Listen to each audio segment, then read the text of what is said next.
ಸ್ವತಂತ್ರ ಬಂದು 78 ವರ್ಷವಾದರೂ ಈ ಕುಟುಂಬಗಳು ಕತ್ತಲಲ್ಲೇ ಕಾಲ ಕಳೆತಿದ್ದಾರೆ. ನಾವು ಈ ದೇಶದ ಪ್ರಜೆಗಳು ಎನ್ನುವುದಕ್ಕೆ ಎಲ್ಲ ದಾಖಲೆಗಳು ಇವರ ಬಳಿ ಇದ್ರೂ ಕೂಡ ಕತ್ತಲಲ್ಲೇ ಕಾಲ ಕಳೆಯಬೇಕಾದ ಪರಿಸ್ಥಿತಿ ಇವರದ್ದು. ತಮಗೆ ಬೆಳಕಿನ ಭಾಗ್ಯ ನೀಡಿ ಎಂದು ಸಂಬಂಧಪಟ್ಟಂತಹ ಜನಪ್ರತಿನಿಧಿಗಳು ಅಧಿಕಾರಿಗಳಿಗೆ ಸಾಕಷ್ಟು ಬಾರಿ ಮನವಿ ಮಾಡಿದ್ರು ಯಾವುದೇ ಪ್ರಯೋಜನವಾಗದೆ ಕತ್ತಲಲ್ಲೇ ಕಾಲ ಕಳೆಯುತ್ತಿದ್ದಾರೆ. ಹಾಗಿದ್ರೆ ಆ ಕುಟುಂಬಗಳು ಇರೋದಾದ್ರೂ ಎಲ್ಲಿ ಅಂತೀರಾ? ಈ ಸ್ಟೋರಿ ನೋಡಿ.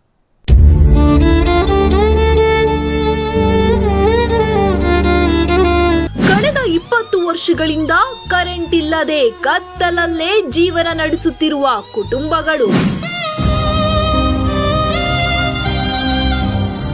ದಾವಣಗೆರೆ ಜಿಲ್ಲೆಯ ಜಗಳೂರು ತಾಲೂಕಿನ ದಿದ್ದಿಗೆ ಗ್ರಾಮದ ಹೊಸೂರಿನ 20 ಕುಟುಂಬಗಳು.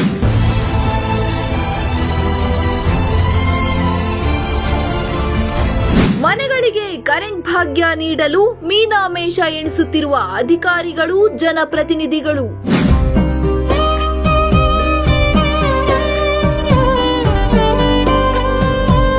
ದೀಪದ ಬೆಳಕಿನಲ್ಲಿ ವಿದ್ಯಾಭ್ಯಾಸ ಮಾಡುತ್ತಿರುವ ಮಕ್ಕಳು, ಕತ್ತಲಲ್ಲೇ ಕುಳಿತು ಬದುಕಿನ ಬಂಡಿ ಸಾಗಿಸುತ್ತಿರುವ ಜನರು, ಎಂದು ತಮ್ಮ ಮನೆಗೆ ಕರೆಂಟ್ ಬರುತ್ತದೋ ಎಂದು ಕಾಯುತ್ತಿರುವ ಮಕ್ಕಳು. ಈ ದೃಶ್ಯ ಕಂಡು ಬಂದಿದ್ದು ದಾವಣಗೆರೆ ಜಿಲ್ಲೆಯ ಜಗಳೂರು ತಾಲೂಕಿನ ದಿದ್ದಿಗೆ ಗ್ರಾಮದ ಹೊಸೂರಿನಲ್ಲಿ.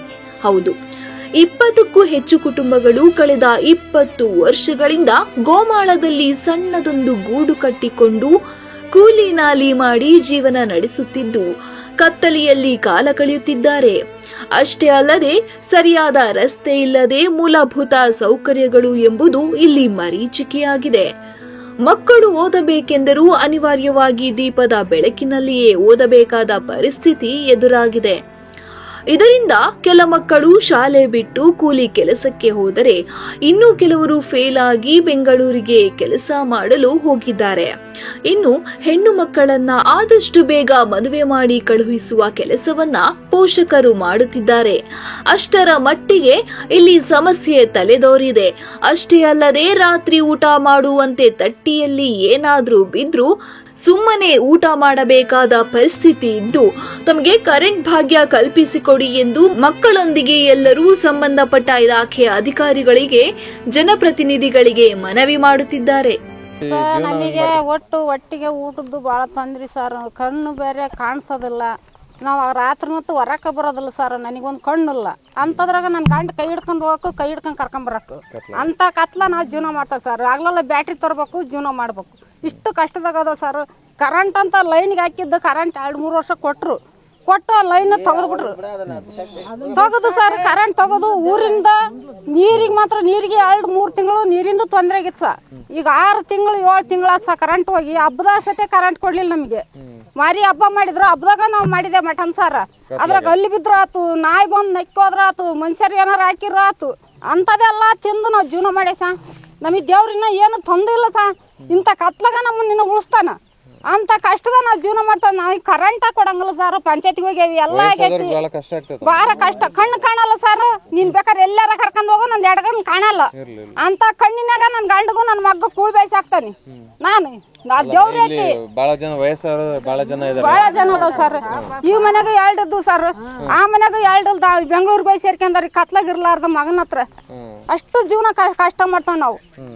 ಇಲ್ಲಿರುವ 20 ಕುಟುಂಬಗಳಲ್ಲಿ ವಯಸ್ಸಾದವರು, ಬಾಣಂತಿಯರು, ಅನಾರೋಗ್ಯದಿಂದ ಬಳಲುತ್ತಿರುವವರು, ಮಕ್ಕಳಿದ್ದು ಎಲ್ಲರೂ ಕತ್ತಲಲ್ಲಿ ಜೀವನ ನಡೆಸುವಂತಾಗಿದೆ. ದಿದ್ದಿಗೆ ಹೊಸೂರಿಗೆ ವಿದ್ಯುತ್ ಪೂರೈಕೆ ಮಾಡುವಂತೆ ಜಗಳೂರು ಶಾಸಕ ದೇವೇಂದ್ರಪ್ಪ ಬೆಸ್ಕಾಂ ಅಧಿಕಾರಿಗಳಿಗೆ ಸೂಚನೆ ನೀಡಿದ್ರು ಕೂಡ ಅವರು ನಿರ್ಲಕ್ಷ್ಯ ವಹಿಸುತ್ತಿದ್ದು ಶಾಸಕರ ಪತ್ರಕ್ಕೂ ಕಿಮ್ಮತ್ತು ಇಲ್ಲದಂತಾಗಿದೆ. ಸರ್, ನಮಗೆ ಫೋನ್ ಮಾಡ್ತಾರೆ ಸರ್ ನಮ್ಮ ದಿದ್ದಿಗೆ ಗ್ರಾಮದವರು. ಸುಮಾರು ಒಂದು 20 ವರ್ಷದಿಂದ ಅಲ್ಲಿ ಒಂದು 25-30 ಕುಟುಂಬ ಜೀವನ ಮಾಡ್ತಿದ್ದಾವೆ ಅಲ್ಲಿ ದಿದ್ದಿಗೆ ಗ್ರಾಮದಲ್ಲಿ ದಾವಣಗೆರೆ ಜಿಲ್ಲೆ ಜಗಳೂರು ತಾಲೂಕಿನಲ್ಲಿ ದಿದ್ದಿಗೆನ ಗ್ರಾಮದಲ್ಲಿ ಮಾಡ್ತಾಯಿರ್ತಾರೆ. ಬಟ್ ಅವರಿಗೆ ಇವತ್ತಿಗೂ ಮೂಲಭೂತ ಸೌಕರ್ಯ ಯಾರೂ ಕೊಡ್ತಾಯಿಲ್ಲ. ಬರ್ತಾರೆ, ಎಲೆಕ್ಷನ್ನೇ ಬಂದಾಗ ಓಟ್ ಕೇಳ್ತಾರೆ, ಓಟ್ ಹಾಕ್ಸಿ ಅಂತಾರೆ, ಹೋಗ್ತಾರೆ. ಅಲ್ಲಿ ಗೋಮಾಳ ಇದೆ ಸರ್. ಆ ಗೋಮಾಳದಲ್ಲಿ ಮನೆ ಕಟ್ಕೊಂಡು ಇಲ್ಲಿ ವಾಸವಾಗಿರಿ, ಮನೆ ಇಲ್ದಾರ ಅಂತ ಹೇಳಿದಾರೆ ಸರ್. ಹಿಂದೆಲ್ಲ ಮಾಡಿಕೊಡ್ತೇವೆ, MLಗಳು ಬರ್ತಾರೆ, ಮಾಡಿಕೊಡ್ತೇವೆ ಮಾಡ್ತೇವೆ ಅಂತ ಹೇಳ್ತಾರೆ, ಹೋಗ್ತಾರೆ ಸರ್. ಇವತ್ತಿಗೆ ಅವರು ಒಂದು ಕರೆಂಟ್ ವ್ಯವಸ್ಥೆ ಇಲ್ಲ, ಒಂದು ನೀರಿನ ವ್ಯವಸ್ಥೆ ಇಲ್ಲ, ಒಂದು ಬೀದಿ ಲೈಟಿನ ಕಂಬದ ವ್ಯವಸ್ಥೆ ಇಲ್ಲ ಸರ್. ಅಂಥ ಜೀವನದಲ್ಲಿ ಇವತ್ತು ಬಾಣತಿಯರು ಮಕ್ಕಳನ್ನ ಓದೋ ಹುಡುಗರನ್ನ ಇಟ್ಕೊಂಡು ಜೀವನ ಮಾಡ್ತಾರೆ. ಆಮೇಲೆ ಅಲ್ಲಿ ಇನ್ನೊಂದು ಏನಾಗ್ಬಿಡ ಸರ್ ಅಂದ್ರೆ ಅಲ್ಲಿ ಬರೀ ಮಾದಿಗರೇ ಅದಾರ ಸರ್. ಈ ಮಾದಿಗರು ಅದಾರೆ, ಆ ಮಾದಿಗರು ಯಾಕೆ ಕೊಡ್ಬೇಕಂತೇಳಿ ಉತ್ತಮ ಇರುವಂಥ ಗ್ರಾಮದಲ್ಲಿ ಫೋನ್ ಮಾಡಿ ಹೇಳ್ತಾರೆ ಸರ್. ಈಗ ಒಬ್ಬ ಅಧಿಕಾರಿ ಯಾರು ಬಂದು ಕೆಲಸ ಮಾಡಿ ಕೊಡ್ತಾನಂತ ಹೇಳಿದಾಗ ಆ ಅಧಿಕಾರಿಗೆ ಫೋನ್ ಮಾಡಿ ಹೇಳೋದು, ಅವರೆಲ್ಲ ಚೆನ್ನಾಗದಾರೆ, ಅವ್ರಿಗೆ ಇವನು ಮೂಲಭೂತ ಸಹಕಾರ ಕೊಡ್ತೀರಿ, ಅವರ ಊರ ಮನೆ ಅದಾವು, ಅವ್ರು ಹಗಲಲ್ಲ ಅಲ್ಲಿ ಇರ್ತಾರೆ, ರಾತ್ರಿ ಹೊತ್ನಾಗ ಇಲ್ಲಿ ಬರ್ತಾರಂತೆ. ಇಲ್ಲ ಸರ್, ರಾತ್ರಿ ಹೊತ್ನಾಗ ಅಲ್ಲೇ ಇರ್ತಾರಂತೆ, ಹಗಲೊತ್ನಾಗ ಅಲ್ಲೇ ಇರ್ತಾರಂತೆ. ಇವ್ರು ಕೊಡ್ಲಾರ್ದಂಗೆ ಮಾಡ್ತಾರೆ ಸರ್. ಈಗ ಏನೋ ಒಂದು ಆಮೇಲೆ ಮೇನು ಪಿ ಡಿ ಅವರು ಇವರು ಎಲ್ಲ ಕೊಡ್ತೇವೆ, ನೀವು ಮಾಡ್ಕೇಳ್ರಿ ಮಟ್ಕೇಳ್ರಿ ಅಂತ ಹೇಳಿದ್ರೆ ಪಿ ಡಿ ಅವರು. ಈಗ ಅವ್ರು ಪಿ ಡಿ ಅವ್ರು ಕೇಳಿದರೆ ಇಲ್ಲ ಅಲ್ಲಿಂದ ಬರ್ಬೇಕು, ಇಲ್ಲಿಂದ ಬರ್ಬೇಕು, ಆದೇಶ ಆಗಿ ಬರ್ಬೇಕಂತ. ಸರ್, ನಮಗೆ ಆದೇಶಕ್ಕೆ ನಮಗೆ ನಮ್ಮ ಅಪ್ಪರ ಆಸ್ತಿ ಇಲ್ಲ ಸರ್. ಆಸ್ತಿ ಇದ್ದಿದ್ರೆ ನಾವು ಬಿಡತ್ಲ ಮಾಡ್ಬೋದಾಗಿತ್ತು. ಯಾಕಂದ್ರೆ ಬಾಬಾ ಸಾಹೇಬ್ ಅಂಬೇಡ್ಕರ್ ಅವರು ಸಂವಿಧಾನದಲ್ಲಿ ಹೇಳ್ಬಿಟ್ರೆ, ಎಲ್ಲಿ ಸರ್ಕಾರಿ ಲ್ಯಾಂಡ್ ಇರುತ್ತೋ ಅಲ್ಲಿ ಬಡವರು ಬಗ್ಗರು ಗುಡಿಸ್ಲಾಕ್ಯನಕ್ಕೆ ಒಂದು ಅವಕಾಶ ಇದೆ ಸರ್. ಆ ಅಡಿಯಲ್ಲಿ ನೀವು ಮಾಡಿಕೊಡ್ರಿ ಅಂದ್ರೆ, ಇಲ್ಲ ನಾವು MLA ಹೇಳಿದ್ರೆ ಲೆಟ್ರ್ ತಂದ್ರೆ ಲೈಟ್ ಆಗಿ ಕೊಡ್ತೇವೆ ಅಂತ ಹೇಳ್ತಾರೆ. MLA ಲೆಟ್ರ್ ಸಮೇತ ದೇವೇಂದ್ರಪ್ಪ ಒಂದು ಲೆಟ್ರ್ ಸಮೇತ ತಗೊಂಡೋಗಿ ಕೊಟ್ರು ಮತ್ತು ಇವ್ರ ಲೆಟ್ರ್ ಬರಬೇಕು, ಅಲ್ಲಿಂದ ಬರ್ಬೇಕು, ಇಲ್ಲಿಂದ ಬರ್ಬೇಕು ಅಂತ ಹೇಳ್ದೆ ಸರ್. ಈಗ ಇನ್ನೊಂದು 2-3 ದಿನದಲ್ಲಿ ನಾವು ಪಂಚಾಯತಿಗೆ ಮುತ್ತಿಗೆ ಹಾಕೋಂಥ ಕೆಲಸ ಒಂದು ನಾವು ನಮ್ಮ ಸಂಘಟನೆ ವತಿಯಿಂದ ಹಾಗೆ ಊರು ಗ್ರಾಮಸ್ಥರ ವತಿಯಿಂದ ಮಾಡ್ತೇವೆ ಸರ್.